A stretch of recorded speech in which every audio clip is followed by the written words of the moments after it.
देश के सबसे बड़े सोयाबीन उत्पादक राज्य मध्य प्रदेश में हजारों किसान इस साल सोयाबीन बीज की कमी से परेशान हैं। कई किसानों ने इस साल बीज की कमी और महंगे बीज के चलते सोयाबीन की फसल से दूरी बना ली है।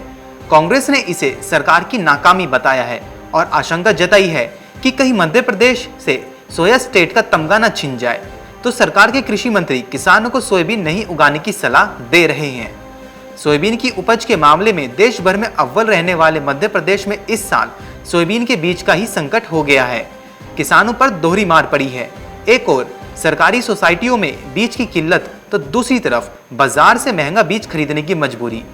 किसानों के सामने इस साल सोयाबीन के अलावा दूसरी फसल उगाने के बजाय दूसरा कोई विकल्प ही नहीं बचा था। भोपाल से सटे सीहोर जिले के चंदेरी गांव में करीब 300 किसान रहते हैं।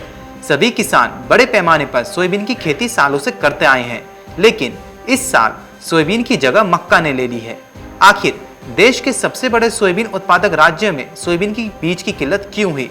इस सवाल के जवाब में जिले के कृषि अधिकारी ने बताया कि पिछले साल सोयाबीन की फसल खराब होने की वजह से बीज की उपलब्धता कम हो गई थी, इसीलिए इस साल सोयाबीन के बीजों की कमी है।